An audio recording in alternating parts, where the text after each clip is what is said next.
Hello again, everyone. I'm Michael Redden, and this is another episode of Wealth Preservation TV. Today, we're going to talk about business structures. Okay? We're not going to talk about things like veil piercing or how you get around these business structures. We're just going to look at the asset protection elements of each one in the United States. So, business structures, we've got the sole proprietorship that's there. That's really no protection. That's just you. So your business is you. There's no separation. Creditors can get everything, and you're personally liable for everything. Then we'll talk about partnerships. Okay, partnerships exist when one or two people just come together with an agreement that they want to do something. There could be partnerships that are general partnerships where there's no asset protection at all. Any of the liabilities of the partnership come through to that person, and all the partners are liable. In a limited partnership, it's a little bit different.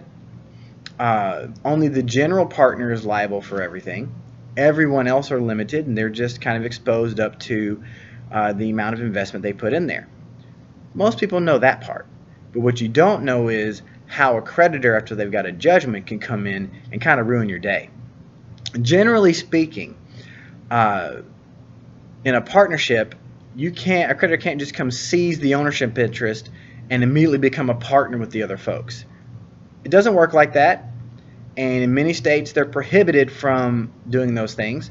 The only thing that the creditor can get is what's called a charging order, which says, LLC, anytime you're going to give a distribution to Jim, you have to pay us first. We get that distribution first because we're creditors. Now, some states will let you go beyond that and do what's called foreclosing on the interest. And that's where they will be able to foreclose. They'll take your ownership interest. It's not an interest where they get to do any voting or controlling it, but they get all the economic interest in it forever. Anybody takes a distribution, it's theirs. They also have to pay the tax liability on it, even if they don't get it if there's no distribution. There's also some things to be considered with that. Think about your partners. If they don't get the beneficial part of that anymore, are they going to help you run the business? Are they going to be good partners and employees and things like that?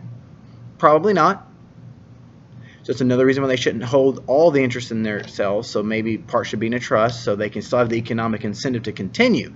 Because if you've got a key partner who's also a key employee or a key person in the business, if you take away their economic incentive, that business is going to quickly fall apart.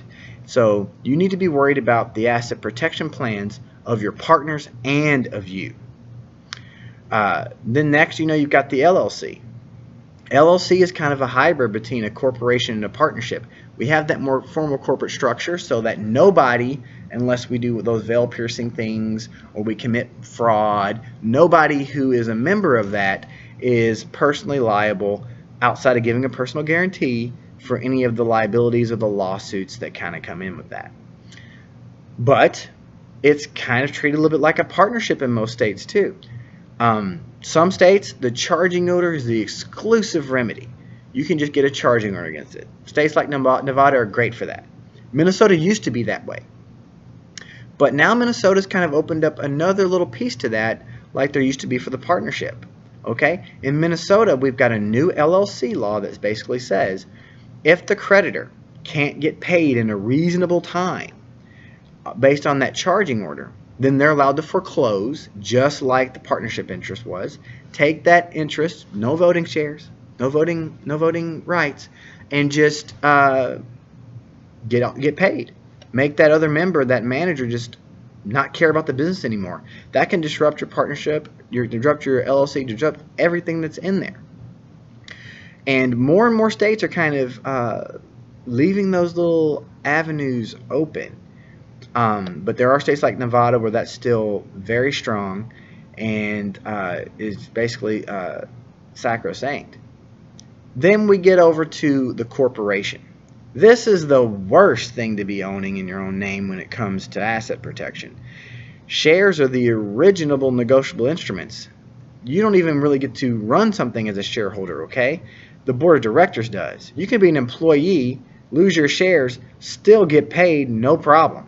No big deal. And the shares themselves they're just liquid transfer, it's like on the stock market. That's the way they're treated. You just take them, auction them off to the highest bidder, and now you've got all kinds of different people that are now part owners in your business that you never even knew. Even if you had a member control agreement that prevented it, not when it comes to judgment execution, they'll get through that. So you probably want to put parts of these shares and things in trust, maybe keep some to yourself, things like that, but they're exposed. And you know, why are you an Inc?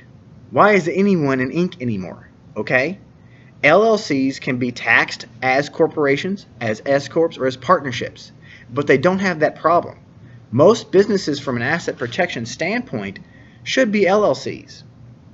If you're going to go public or do something big like that, then yeah, you can go over to an Inc. But then, you know, there's going to be so many different people that own those kinds of things. You could still be the CEO, make a killing, and if you lost your shares, it's not going to hurt you that much, or the business. Not true when you're in that smaller area. You're not going to go public, or you're very closely held. That's why you want to probably favor the LLC.